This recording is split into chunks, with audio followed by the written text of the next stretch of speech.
기도하시겠습니다.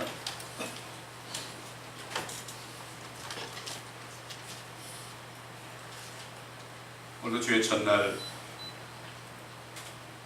우리가 주 예수 그리스도의 이름으로 모여서 아버지 하나님께 성령 안에서 우리가 영과 진리로 예배 드리기 전에 하나님이 친히 사람이 되셔서 하신 말씀 가운데서 우리가 지혜를 깨닫는 축복된 시간 되기를 원합니다.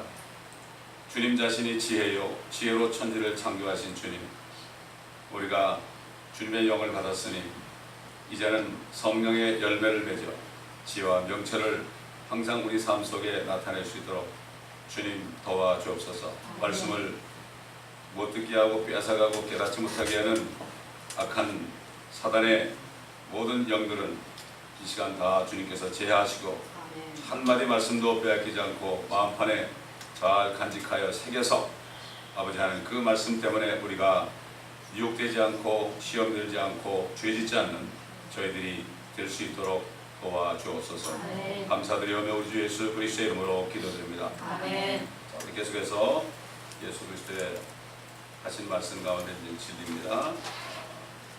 요한복음 11장 45절부터 보겠습니다. 45절부터 마지막 절까지 보겠습니다.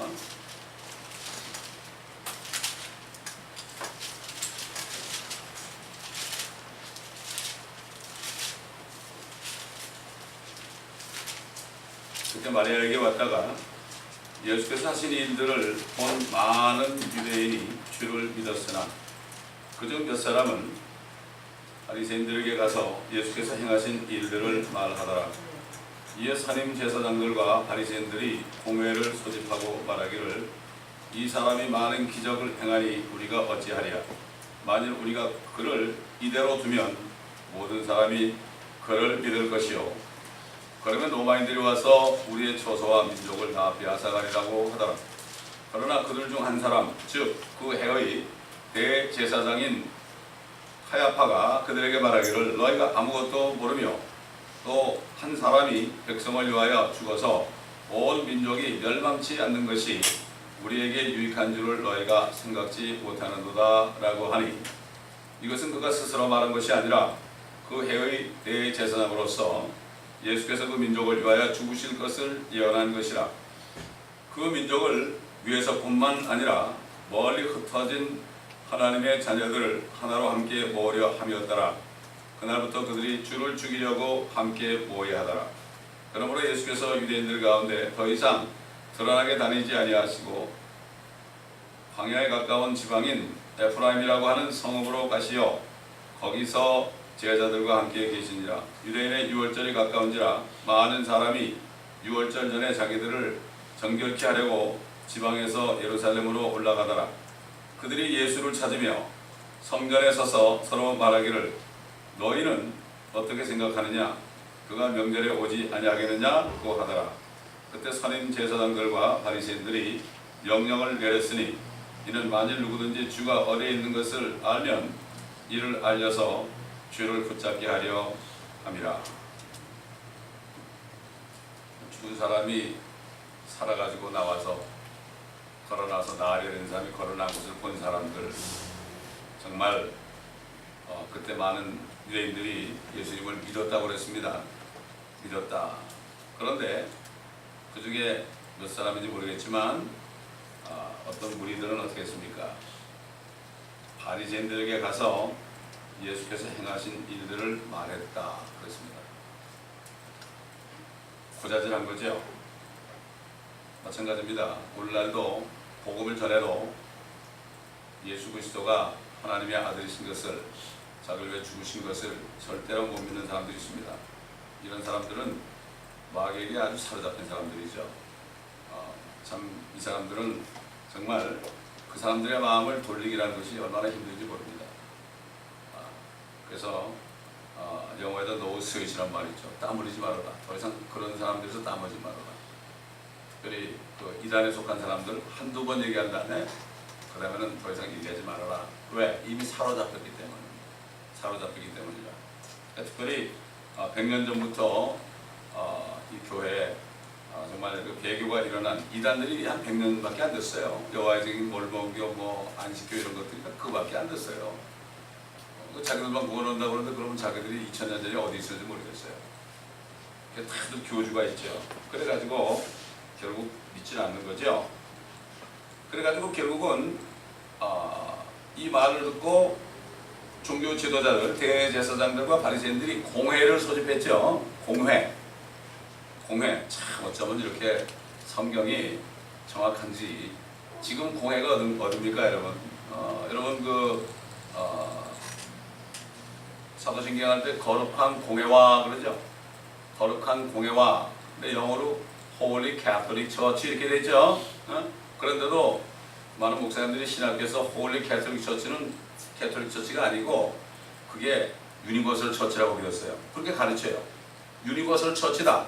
캐톨릭이 우주에 하나밖에 없는 유니버설 처치다 이렇게 가르쳐가지고 결국 캐톨릭이 아니면은 교회가 없다 이렇게 얘기해요. 그게 공회. 그래서 그때 그것을 선포한 것이 바로 트렌트 공회입니다. 트렌트 공회. 제가 트렌트 공회의 교리서를 이렇게 두꺼운 걸 다 읽어봤다고 그랬죠? 다 읽어봤어요. 거기는 교황은 죄가 없습니다. 마리아도 죄가 없습니다. 교황의 말씀과 성경이 틀리면 교황의 말씀이 옳습니다. 이렇게 되어 있어요. 너무 깜짝 놀랐어요. 아니 의인은 없나니 한 사람도 없도다 그러는데 모든 사람이 죄를 지었으므로 하나님의 영광에 이르지 못한다고 그러는데 마리아도 마가다락방에서 성령을 기다리고 있었는데 어떻게 그런 얘기를 하냔 말이죠. 이것을 만든 사람이 주체가 된 게 어거스틴인데 어거스틴은 신학교에서 아주 존경받는 신학자예요. 그 사람이 평화의 도구라는 시를 썼죠. 자기가 평화의 도구. 이게 바로 뭐죠? 적그리스도 뉴월드 오더가 이 지상에 평화를 가져오겠다. 그런 사상에 들어가 있는 겁니다. 분명히 홀리 캐톨릭 처치로 되어 있는데 이것을 그게 아니라고 그러는 사람이 있어요. 저희 교회에서 여기 말씀을 듣는 어떤 자매가 목사님한테 가가지고 이거 홀리 캐톨릭 처치인데요. 그러니까 그거는 캐톨릭 처치가 아니고 그건 유니버설 처치야. 이렇게 얘기하니까 이건 그래서 내가 더 이상 얘기하지 말라고 했어요. 완전히 세뇌당하는 겁니다. 지금 교회사가 전부 친카톨릭 교회사예요. 카톨릭이 수 없는 유대인과 그리스도인을 죽였잖아요. 그거 십자군 전쟁에서 얼마나 죽였습니까? 그거를 십자군이라고 해가지고 잘했다고 그러잖아요. 이렇게 가려놨어요. 그렇기 때문에 우리는 진짜 교회사를 배워야 되는 거예요. 제가 요한계시록 강의할 때 2장 3장에 보면은 거기서 이제 교회사가 많이 나와요. 교회 시대 그 교회사가 많이 나오는데 그거라도 들어보면은 어떻게 그들이 박히는지 알 수가 있고 그 공회가 지금도 있단 말이에요. 그렇기 때문에 지금 그 바리새인 서기관들이 어디 있어요? 전부 거기 있어요. 옛날 바리새인들이 까만 옷을 입었죠. 제의를 입었죠. 긴 옷을 입었죠. 똑같아요. 그 다음에 서기관들이 뭐 했습니까? 지금 현대판 서기관들이 성경을 뜯어고치는 일을 하고 있어요. 서기관들은 바로 성경을 기록하는 사람들이에요. 해 아래 새 것이 없나니 없도다 그랬어요. 해 아래 새 것이 하나도 없어요. 이름만 바꿨을 뿐이에요.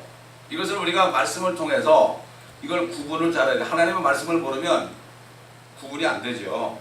결국 공회라는 것은 예나 지금이나 별로 안 좋은 것이다. 이것을 우리가 알아야 됩니다.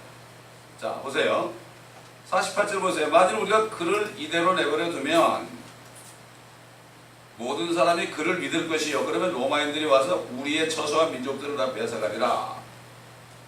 이게 지금 현대판 종교 지도자들도 마찬가지예요. 여러분, 그때 이스라엘 공회나 지금 캐톨릭을 포함하여 모든 기독교의 교단들이나 결국은 똑같아요. 보면은 자, 그러면 로마인들이 와서 우리의 처소와 민족을 다 뺏어가리라. 그 당시에 예수를 믿으면 왕으로 믿으면 어떻게 돼요?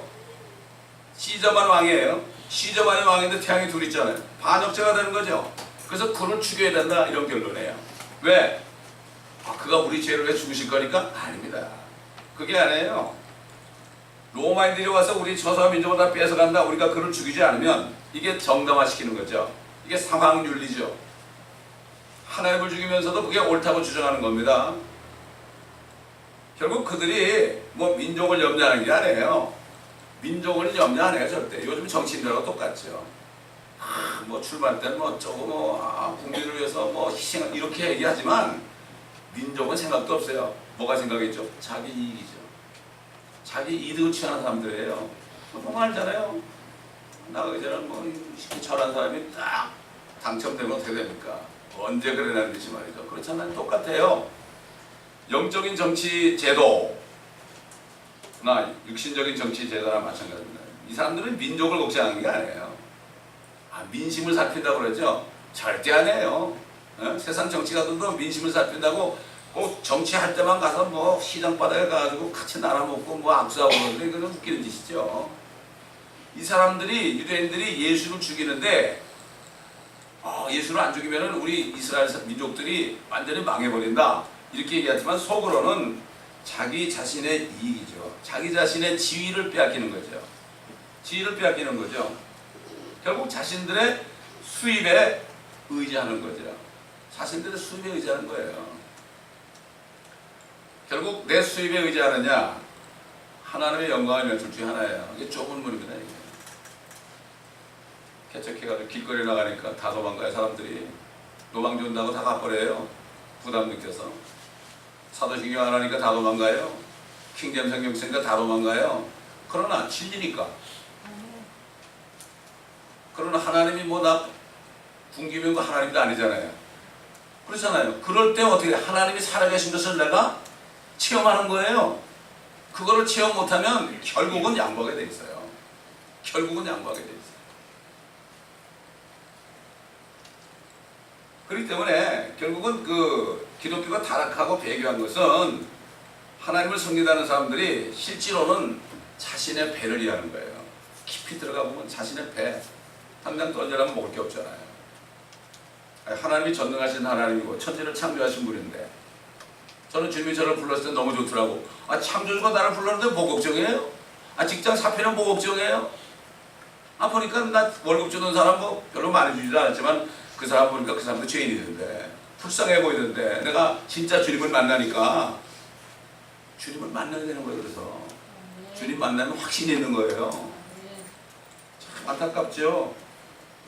여러분 한번 누가복음 20장 보겠습니다. 누가복음 20장. 주님이 비유로 하신 말씀이 있어요. 20장 9절부터 보겠습니다.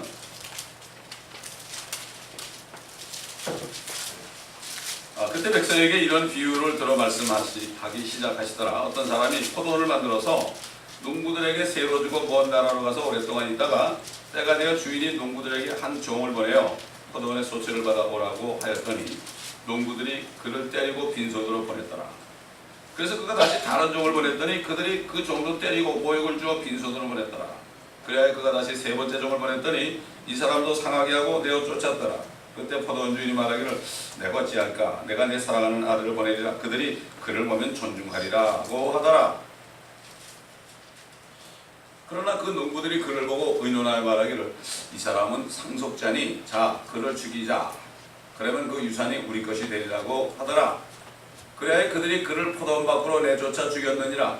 그러면 그 포도원 주인이 그들에게 어떻게 하겠느냐? 주인이 와서 그 농부들을 죽이고 그 포도원을 다른 사람들에게 주리라고 말씀하시니 사람들이 그 말씀을 듣고 그렇게 되지 않기를 바라나이다 라고 말하더라. 또 주께서 그들을 보시고 말씀하시기를 그러면 건축자들의 버린 돌이 모퉁이의 머릿돌이 되었다고 기록된 것이 무슨 뜻이냐? 그 돌 위에 떨어지는 사람은 부서지겠고 또 그 사람의 그 돌이 떨어지면 그를 가루로 만들리라고 하시더라. 이거 비유하는 거 뭐 이게 읽어보면 뻔히 알잖아 이거. 그렇잖아. 예수님이 바로 아들이고 종들은 선지자들 아닙니까? 다 죽였잖아요. 그러니까는 아들을 죽이면 유산이 우리 것이 되리라고. 왜냐면 이 땅의 주인이 예수님 아닙니까? 고로서 1장 보면은 예수 그리스도께서 하나님의 형상이신 그분이 하늘과 땅을 만드셨잖아요. 만물을 만드셨잖아요. 주인이 이 땅의 주인이 예수님이거든. 하나님 한 분이니까 같은 분이니까 이 아들을 보내니까 죽이면 우리 것이 되리라. 그러니까 결국 뭐 로마로부터 이스라엘 백성들을 구하겠다는 건 순거짓말이고 자기 대제사장이나 바리새인들 이런 사람들이 직장이 떨어지면 굶어 죽거든요. 그 사람들은 진짜 굶어요. 마귀에 좀 먹여주겠죠. 그렇기 때문에 먹여주는 것을 먹고 사는 사람들은 결국은 이렇게 할 수밖에 없어요. 지금도 마찬가지예요. 하나님의 말씀을 증거하는 사람일지라도요. 거듭나지 않았으면 마귀의 종입니다. 여러분. 잘 구분해야 됩니다. 분별을 잘 해야 됩니다. 여러분 이게 예수 안 믿는 사람도 얼마든지 강변에서 복음 전할 수 있어요. 왜? 내버립니다 주님이. 왜? 천에서 남은 구원하는데 자기 구원 못 받은 거예요. 여러분 옛날 발람 있죠? 발람. 구원도 못 받은 사람이에요. 그 사람이 예언했습니다. 하나님이 썼어요. 이걸 잘 알아야 돼요. 자, 그래서 이제 49절부터 보게 되면은 결국은 그들은 예수님을 죽여야만 자기들이 먹고 사는데 지장이 없어요. 몰라도 마찬가지죠. 예수님이 어디 있습니까? 하나님 말씀 아닙니까? 말씀이죠, 말씀. 바른 하나님의 말씀을 변개시켜서 이걸 죽여야 되는 거예요. 그래가지고 어디 따라가야 돼요? 저 로마 교회를 따라가야 돼요. 거기가 공회거든요. 그러니까 지금 다 대부분이 다 WCC에 다 들어간 거죠. 그거는 자연히 이미 들어가 있었어요. 지금 나타났을 뿐이에요. 나타나기 전에 깨달아야 되죠. 참 이 가야바라는 사람이 어떻게 보면 뭐 아주 정말 이해한 것처럼 보이죠. 한 사람이 죽어야만 우리에게 유익한 줄을 너희가 생각지 못하는 거다. 이렇게 한 것은 백성을 위해서 온 민족이 죽을 때 온 민족이 멸망하지 않는다. 이럴 때 민족이 구원받기 위함이라는 게 아니에요. 이런 뜻으로 한 게 아닙니다. 이스라엘 민족이 로마로부터 죽임을 모면하게 될 것이다. 이렇게 생각하는 거죠. 온 민족이 멸망치 않는 것. 그렇죠? 이스라엘 민족이 죽임을 당하지 않는 것이 우리에게 유익한 것이다. 이 사람은 대제사장이 아니라 가짜죠. 가짜죠. 그렇기 때문에 주님이 죽으셨을 때 성소와 지성소의 휘장이 쫙 갈라졌잖아요. 대제사장이 필요 없어요. 대제사장은 지성소 안에 들어가지 않습니까? 근데 그게 갈라지면 누구나 다 들어갈 수 있는데요. 필요가 없는 거죠. 있을 곳이 없죠. 사도 바울은 나에게 유익한 것은 다 해로 여겼다고 그러십니다. 우리가 뭐 어떤 거래요? 하나님의 뜻을 찾기 위해서 뭐 금식도 하고 뭐 기도도 들어간다 그래요. 근데 하나님의 뜻은 아주 찾기 쉬워요. 하나님의 뜻은 나에게 유익하지가 않아요. 나에게 유익한 거는요, 하나님께 유익하지가 않아요. 상대적이에요, 이게. 그러니까 우리가 어떤 두 가지를 놓고 결정할 때 이게 하나님의 유익인가, 나에게 유익인가, 이걸 생각해 봐요. 예를 들어 드릴게요. 이건 뭐 제가 자랑하는 게 아니라 간증하는 거예요. 여기 스페니시 사람들을 이제 목회하기 위해서 할 수 없이 LA로 와야 돼요. 아티시아에서는 거의 후리로 썼어요. 뭐 새벽 시간, 뭐 주일날, 우리 얼마든지 후리로 다 썼어요. 거기서는. 근데 여기 올라오니까 당장 한 1,600불 이상 렌트를 내야 되잖아요. 그나마도 그런데 나는 살 길이 막연해요. 그때 당시에. 근데 기도해 봤어요. 그랬더니 주님이 이런 말씀을 주잖아요. 요한이 그는 흥하여야 되겠고 나는 쇠하여야 되리라. 이 말씀을 주시잖아요. 그럼 나에게 유익한 건 그 사람들 버려야 돼요. 그 불쌍한 사람들 버리고 오면 안 돼요, 여기에. 그러나 주님께 유익한 거는 내가 와야 돼, 내가 굶어 죽어 와야 돼. 그렇지 않아요? 왔어요. 왔는데 한 번도 굶지 않았어요, 지금까지.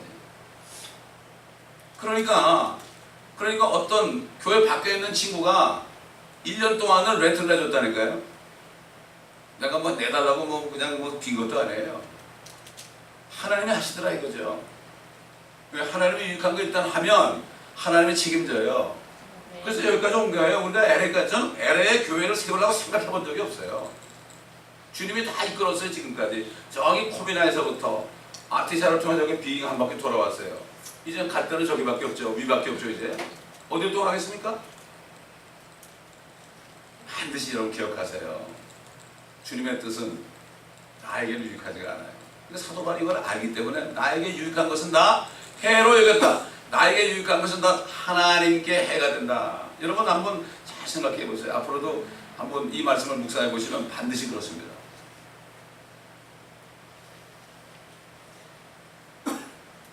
그 때문에 이 지금 대제사장이 한 얘기는 주님이 자기들의 죄를 위해 죽으셔야만 우리가 구원받는다 이런 뜻이 전혀 아니고 주님이 죽어야만 우리가 먹고 사는데 지장이 없다. 겉으로는 모든 백성들이 멸망하지 않는다. 이렇게 얘기한 거예요. 이게 위선자들입니다. 그래서 주님께서는 그들을 위선자라고 그랬죠. 저들의 말은 듣는데 행함은 본받지 말라. 그래서 51절 보면 이것은 그가 스스로 말한 것이 아니라 그 해의 대제사장으로서 예수께서 그 민족을 위하여 죽으실 것을 예언한 것이라.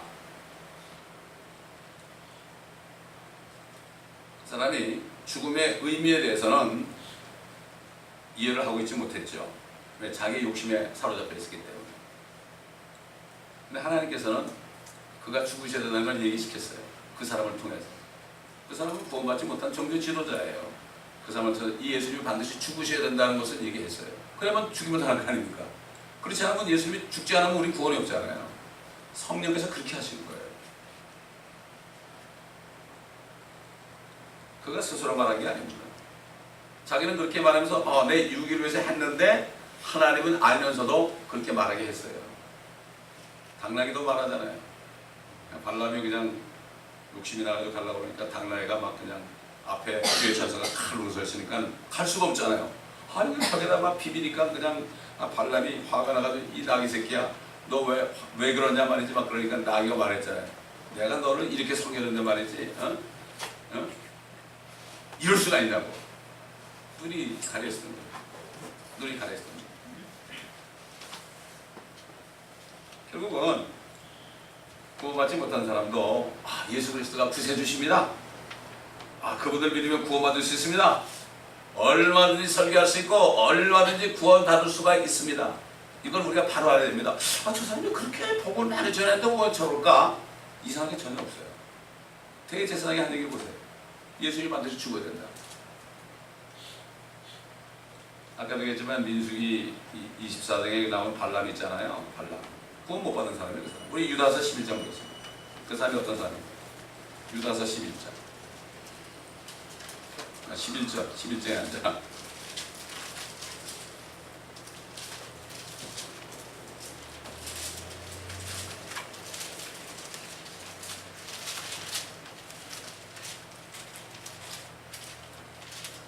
그들에게 화 있으리라. 이는 그들이 가인의 길로 가고 또 상을 위하여 발람의 잘못을 따라 탐욕스럽게 달려갔으며 코라의 모반으로 멸망하였습니다. 그냥 구원받지 못한 거예요. 또 베드로후서 2장 보세요. 베드로후서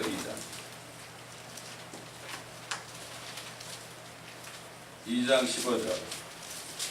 그들이 바른 길을 버리고 빗나가서 부월의 아들 발람의 길을 따르는도다. 그는 불의 삭스를 사랑하였으나 자기의 죄악으로 인하여 책망을 받았으니 말 못하는 나귀가 사람의 음성으로 말하여 그 선지자의 미친 짓을 막았네요. 미친 짓을 막았대요. 이게 누구냐? 이게 바로 거짓 교사들, 오늘날 거짓 목회자들, 이 사람에 대한 경고의 말씀입니다. 자, 이렇게 그렇고 또 요한계시록을 봐도요. 요한계시록에 봐도 나오죠. 요한계시록에도 2장이가 나올 텐데, 그래서 한번 봅시다. 요한계시록 2장.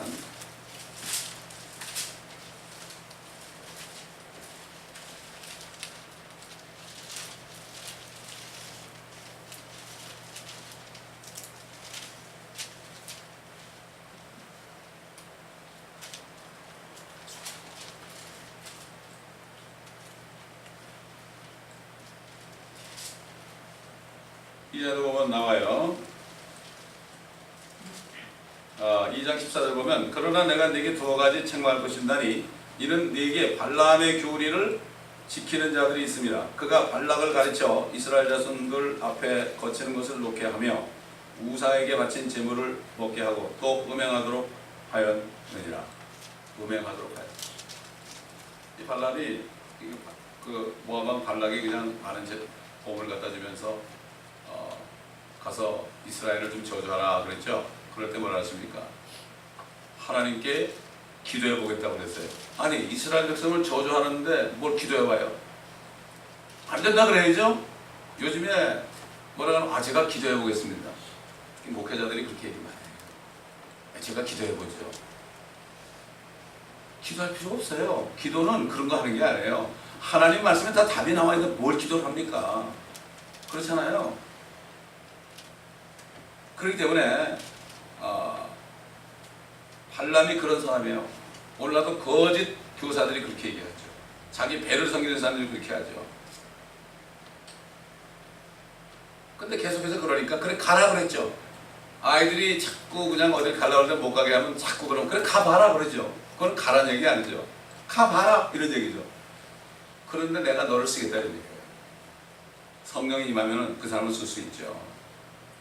그러니까 민수기 24장 2절 보면은요, 발람이 이제 이스라엘 백성들이 있는 곳을 바라보고서 이제 저주하려고 그러는데 하나님의 영이 말이죠, 그에게 임했다고 그래요.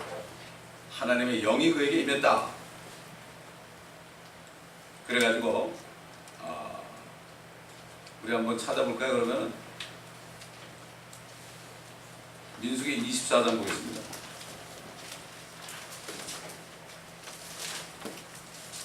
민수기 24장 3절 4절.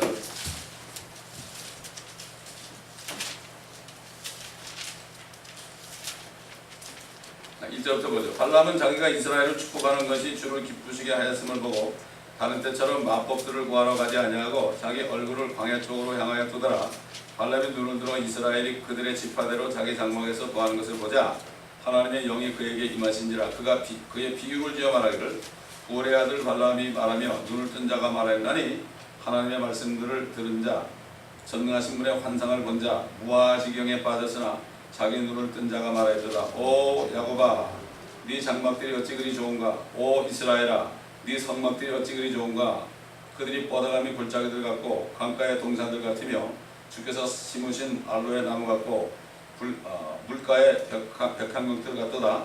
그의 물통에서는 물이 넘칠 것이요 그의 씨는 많은 물에 있을 것이며 그의 왕은 아각보다 더 높으리니 그의 왕국이 높임을 받으리라. 하나님께서 그를 이집트에서 데리고 나오셨으니 그의 힘이 마치 유니콘과 같도다. 그는 그의 원수된 민족들을 삼키며 그들의 뼈를 꺾고 그의 화살들로 꿰뚫으리로다.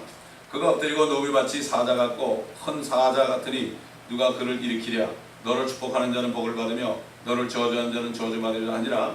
그러자 발람에 대한 발락의 분노가 일어나 발락의 손뼉을 치며 발람에 말하기를 내가 그대를 부른 것은 내 원수들을 저주하려는 것인데 보라 그대가 이처럼 그들을 모두 3번 축복하였도다. 하나님은 축복하는 힘을 바꿔봤어요. 하나님은 그렇게 할 수 있습니다. 도구로 사용되죠. 여러분 그 가룟 유다 있잖아요. 가룟 유다도 마태복음 10장 보면은 12사도로 임명이 됐죠. 그래가지고 그 사도 가룟 유다 마귀도 병도 다 고치고 다 했어요. 병도 다 고쳤어요. 주님이 능력을 주니까 했어요. 이걸 잘 구분해야 돼. 어떤 행위를 보면 안 돼요. 행위를 보면 안 돼요. 그 사람이 정말 주님을 위해서 일하는 사람인가, 자기를 위해서 일하는 사람인가, 이것을 보면 돼요. 이것을 보면 돼요. 제가 참 무스갯소리로 여러 번 얘기했어요. 지금까지 목회하면서. 여러분 이 교회에서 나도 여기 하나의 지체입니다. 나도 지체인데 나도 싫으면 떠날 수 있습니다. 사람이 별로 없으니까 나도 떠날 수 있잖아요. 여러분만 떠나는 게 아니면 나도 떠날 수 있습니다. 그게 무슨 얘기가 있어요. 내가 왜 안 떠나느냐? 주님이 여기 있으라니까 안 떠나는 거예요. 주님이 있으라니까 안 떠나는 거예요. 그렇잖아요. 근데 사람들이 잘 모르더라고요. 그러니까 주님을 만난 사람은 주님이 있으라는 곳에 있어요. 아무리 어렵고 힘들어도. 근데 대부분이 다 그렇지 않아요. 교회 수가 적으면 교회를 깔고요. 다 함부로 얘기하고 함부로 떠나고 마음대로 해요. 이게 바로 뭡니까? 눈이 가려져요. 작은 일에 충성하는 자가 큰 것 주겠다 그랬죠. 그렇지 않습니까 여러분? 그렇기 때문에 우리는 주님에게 유익인가 나에게 유익인가, 여러분이 사업할 때도 마찬가지예요. 이것을 잘 구분해야만 결국 바른 길로 갈 수가 있죠. 그런데 주님에게 유익된 길은 나에게는 좁은 길일 수가 있죠. 좁은 길일 수가 있죠.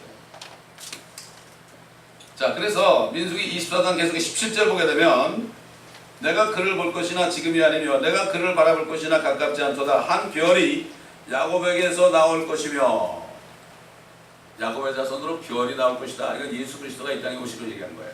예언한 겁니다. 그는 구원도 받지 못한 마귀 자식이에요. 근데 예언했어요.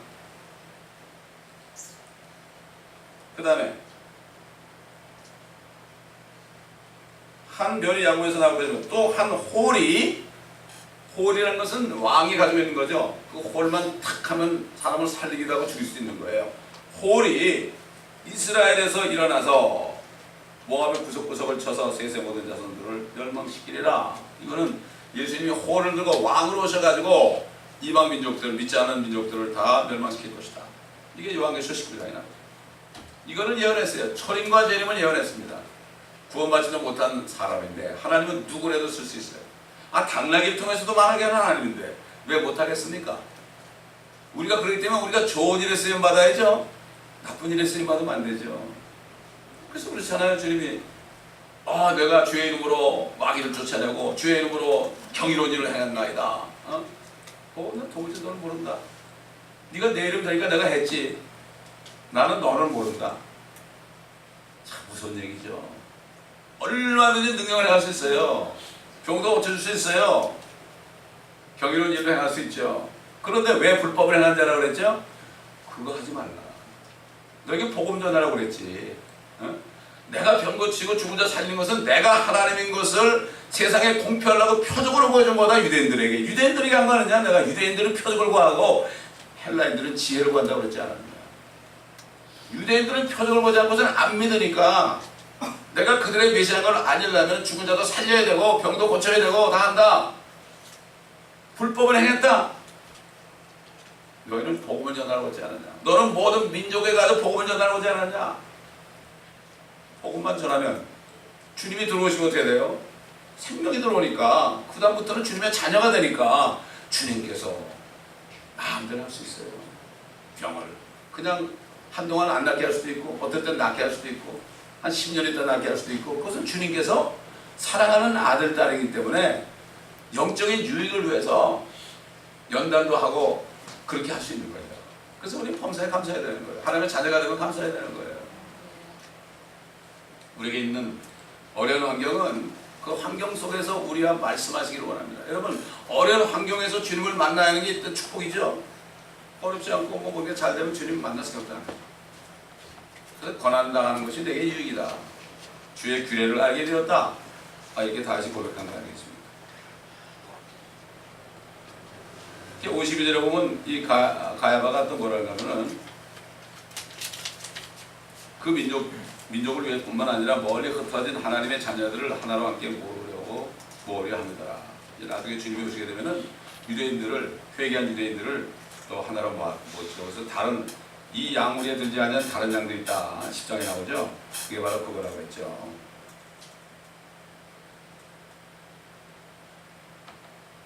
자, 그렇기 때문에 우리는 이것을 잘 알아야 돼요. 53절부터 57절까지는 이제 주님께서 그렇게 하니까 이제 주님을 죽이려고 모의하는 장면이다. 그러니까 주님이 이제 그다음부터는 드러나게 다니지는 않습니다. 제자들과 함께 피해 있습니다. 6월절, 마지막 6월절이죠. 마지막 6월절이 뭡니까? 이게 주님이 죽으시는 날이에요. 마지막 6월절에 어린 양 고난 죽으신 거예요. 그래서 6월절은 주님의 죽으심의 그림자. 오순절은 성령이 오신 게 그림자인데 성령이 오신 것하고 또 그 다음에 신부들이 들려 올라가는 거의 그림자. 왜냐하면 누르기들은 두 빵을 하늘로 흔들었잖아요. 장막절은 주님의 지상제물이니까 세 절기 가장 중요해요. 안식일은 천연왕국입니다. 이것을 우리가 그 명절이 있는 이유가 바로 그겁니다. 명절은 전부가 다 그림자인데 몸은 그리스도시다. 몸 이렇게 서 있는데 2000년 전에 오신 주님이 딱 서 있을 때 태양이 딱 비치니까 구약시대 4000년 동안이 그림자가 지잖아요. 그림자. 율법의 그림자가 지잖아요. 그러니까 전부 예수 그리스도예요. 따라오니까 예수님만요. 우리가 성경을 구약 성경을 창세부터 쭉 따라오다 보면 어떻게 돼요? 따라오다 보면 주님 만나는 거예요. 성경에서 주님 만나야 돼요. 금요일에도 얘기했잖아요. 한국에 정말 추석하는 자매가 이 말씀을 공부하기 전에는 다른 예수 믿었다고 그랬잖아요. 다른 예수. 환상 속의 예수. 꿈속에서 예수 믿었다고 그래요. 성경을 공부하면서 진짜 예수님을 만난다고 그래요. 참 얼마나 감사합니까? 정말 감사한 일이죠. 너무나 다른 예수 믿는 사람이 많습니다. 결국 이제 창세기 3장 15절인 것처럼 여인의 씨가 너의 머리를 상할 것이다. 이렇게 얘기한 것처럼 너는 여인의 씨의 발꿈치를 상할 것이다. 이 말씀 바로 뱀에게 얘기했죠. 이제 그 마귀가 그들에게 들어가서 결국 예수님의 발꿈치를 부수려고 지금 그러는 거죠. 예언이 이루어지는 거죠. 예언을 이루기 위해서 예수님이 죽으셔야 되니까 가야바라는 사람이 우리 민족을 위해서 한 사람이 죽어야 된다 이렇게 얘기하게 한 거예요. 그렇지 않았으면 죽일 수 있겠어요? 맞구나. 이 사람이 죽어야 우리가 로마 사람들에게 멸망 안 되겠구나 이렇게 알았죠. 이분이 죽어야만 내가 구원받겠구나. 그게 아니죠. 이렇게 거짓 선생들이, 거짓 선지자들이 이렇게 얘기하는 사람들을 속이는 거예요. 지금도 왜 속이는 거예요. 이걸 우리가 바로 알고요. 하나님의 말씀을 바로 알아야 돼요. 그러니까 오늘 아침에도 한국에서 문자가 왔는데 뭐라고 하면 교회에서 요리 문답 시간이 있대요. 요리 문답 시간이 있는데 질문하고 대답하는 거 그걸 하는데 대답이 수렁터리더라는 거예요. 성경에 대답이 있는데 성경 얘기 하나도 안 하더라는 거예요. 참 큰일입니다. 이렇게 참 고민입니다. 이런 카톡이 오늘 아침에 왔더라고요. 안타까운 일이에요. 어떻게 할 수 있겠어요?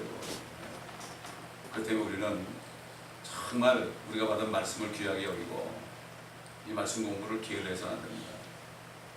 말씀을 공부할수록 주님을 더 깊이 만나는 거예요. 깊이. 저도 이 말씀을 강의하면서 주님을 깊이 만나요. 특별히 새벽 시간에 얼마나 좋은지 몰라요. 얼마나 좋은지 몰라.